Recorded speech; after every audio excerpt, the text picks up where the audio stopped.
Salut les culés! Après 7 longs mois d'absence, Gavi est enfin revenu sur la pelouse du Camp Nou la semaine dernière contre Séville, 5-2. Le milieu de 21 ans a repris du rythme, s'est remis dans l'entrejeu. Mais derrière ce retour tant attendu, il y a une histoire beaucoup plus sombre. Gavi a failli ne jamais revenir. Peur de rechute, doutes énormes, anxiété, problèmes psychologiques. Le joueur formé à la Masia a traversé un véritable enfer mental pendant sa convalescence. Catalunya Radio révèle aujourd'hui que Gavi avait des moments où il se demandait sincèrement s'il pourrait rejouer un jour au plus haut niveau. Ce week-end face au Rayo Vallecano, il pourrait même être titularisé. On va tout vous raconter. Les coulisses de sa longue absence, ses angoisses, son combat mental, et pourquoi ce retour est bien plus qu'un simple comeback. Si vous avez suivi le calvaire de Gavi, likez dès maintenant, abonnez-vous et activez la cloche. C'est parti pour le récit complet. Le 15 février 2026, contre Séville, Gavi entre en jeu à la 65e minute. Premier match officiel depuis sa grave blessure au ménisque droit fin septembre 2025. Il touche 28 ballons, récupère haut, fait quelques courses. Rien d'extraordinaire, mais il est là. Le Camp Nou lui réserve une ovation chaleureuse. Pourtant, derrière ce sourire timide, Gavi cachait encore beaucoup de doutes. Selon Catalunya Radio, le joueur a vécu une convalescence extrêmement difficile, bien plus que ce que le club laissait paraître. Il ne s'agissait pas seulement d'une blessure physique. Le mental a été touché très fort. Gavi a subi une opération du ménisque droit fin septembre 2025. Les premiers mois de récupération se sont bien passés, mais à partir de décembre, le doute s'est installé. Il avait peur de rechuter.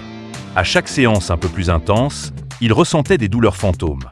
Il a confié à son entourage proche « Et si je ne pouvais plus jamais jouer comme avant ?» Catalunya Radio explique qu'il a eu des périodes où il ne voulait même plus aller à l'entraînement, par peur de se blesser à nouveau. Il a également souffert d'anxiété importante, insomnie, perte d'appétit, moments de tristesse profonde. À 21 ans, alors qu'il était considéré comme l'un des meilleurs milieux du monde avant sa blessure, il se retrouvait à douter de son propre corps. Gavi a développé une véritable anxiété de performance. Il se mettait une pression énorme. « Je suis le futur du Barça, je dois revenir plus fort ». Cette pression, ajoutée à la peur de rechuter, l'a rendu fébrile. Il a consulté un psychologue du club pendant plusieurs semaines. Le staff médical et Hansi Flick ont été très patients, en lui répétant qu'il ne fallait pas forcer. Même Pedri, qui a connu des blessures à répétition, est venu lui parler pour le rassurer. Gavi a aussi reçu le soutien de ses coéquipiers, Yamal, Cubarsí, Fermin, tout le vestiaire l'a entouré. Ces derniers jours, les nouvelles sont enfin rassurantes. Gavi s'entraîne normalement avec le groupe, sans douleur persistante. Ce week-end contre le Rayo Vallecano, 14h, il pourrait même être titularisé.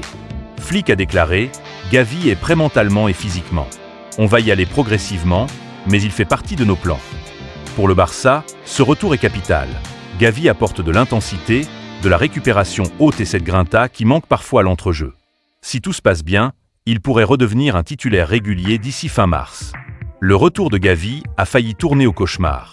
Entre la peur de rechuter, l'anxiété et les problèmes psychologiques, le milieu de 21 ans a traversé un enfer invisible. Aujourd'hui, il est de retour, plus fort mentalement, et prêt à reprendre sa place. Ce comeback est bien plus qu'un simple retour sur le terrain. C'est une victoire personnelle. Et vous pensez que Gavi va redevenir le patron du milieu du Barça? Dites-le en commentaire. Likez si vous êtes heureux de le revoir, abonnez-vous pour suivre son évolution au jour le jour, et à très vite pour le débrief face au Rayo Vallecano. Visca Barça et bienvenue à la maison, Gavi.